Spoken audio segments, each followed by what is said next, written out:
All right, 2 Samuel chapter 2. Then it came about afterwards that David inquired of the Lord, saying, Shall I go up to one of the cities of Judah? And the Lord said to him, Go up. So David said, Where shall I go up? And he said, To Hebron. So David went up there, and his two wives also, Ahinoam the Jezreelitess, and Abigail the widow of Nabal the Carmelite. And David brought up his men who were with him, each with his household, and they lived in the cities of Hebron. The men of Judah came, and there anointed David king over the house of Judah.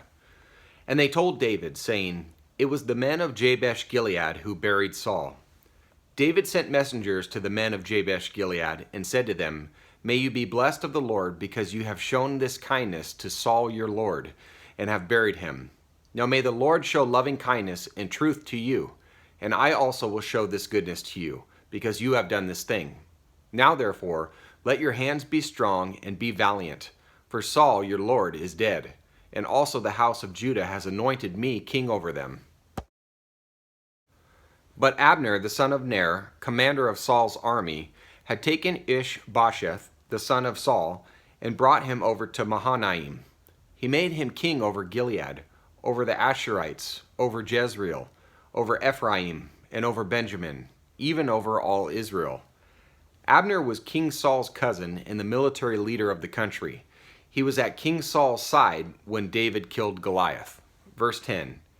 Ishbosheth, Saul's son, was 40 years old when he became king over Israel, and he was king for 2 years. The house of Judah, however, followed David. The time that David was king in Hebron over the house of Judah was 7 years and 6 months. Now Abner the son of Ner went out from Mahanaim to Gibeon with the servants of Ishbosheth the son of Saul. And Joab the son of Zeruiah, David's sister, and the servants of David went out and met them by the pool of Gibeon, and they sat down, one on the one side of the pool, and the other on the other side of the pool. Then Abner said to Joab, Now let the young men arise and hold a contest before us. And Joab said, Let them arise. So rather than an all-out war, Abner proposed a representative contest between champions on behalf of the opposing armies. Kind of interesting. Verse 15.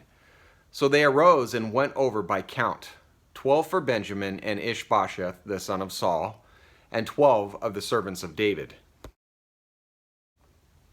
Each one of them seized his opponent by the head and thrust his sword in his opponent's side, so they fell down together. Therefore that place was called Helkath Hazarim, meaning smoothness of rocks, which is in Gibeon. That day the battle was very severe, and Abner and the men of Israel were beaten before the servants of David. Now the 3 sons of Zeruiah were there, Joab and Abishai and Asahel, who were David's nephews. And Asahel was as swift-footed as one of the gazelles which is in the field.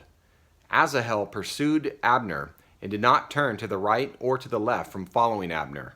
Then Abner looked behind him and said, Is that you, Asahel? And he answered, It is I.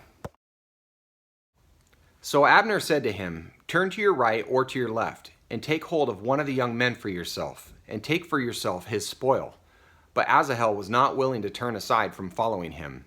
Abner repeated again to Asahel, Turn aside from following me. Why should I strike you to the ground? How then could I lift up my face to your brother Joab? However, he refused to turn aside. Therefore Abner struck him in the belly with the butt end of the spear, so that the spear came out at his back. And he fell there and died on the spot. And it came about that all who came to the place where Asahel had fallen and died stood still. But Joab and Abishai pursued Abner, and when the sun was going down, they came to the hill of Ammah, which is in front of Giah by the way of the wilderness of Gibeon. The sons of Benjamin gathered together behind Abner and became one band, and they stood on the top of a certain hill. Then Abner called to Joab and said, Shall the sword devour forever? Do you not know that it will be bitter in the end? How long will you refrain from telling the people to turn back from following their brothers? Joab said, As God lives, if you had not spoken, surely then the people would have gone away in the morning, each from following his brother. So Joab blew the trumpet, and all the people halted and pursued Israel no longer. nor did they continue to fight anymore. Abner and his men then went through the Arabah all that night. So they crossed the Jordan, walked all morning, and came to Mahanaim. Then Joab returned from following Abner, when he had gathered all the people together. 19 of David's servants, besides Asahel, were missing. But the servants of David had struck down many of Benjamin and Abner's men, so that 360 men died. And they took up Asahel and buried him in his father's tomb, which was in Bethlehem. Then Joab and his men went all night until the day dawned at Hebron. More to come, so come on back tomorrow. Hope to see you then. God bless you. Take care.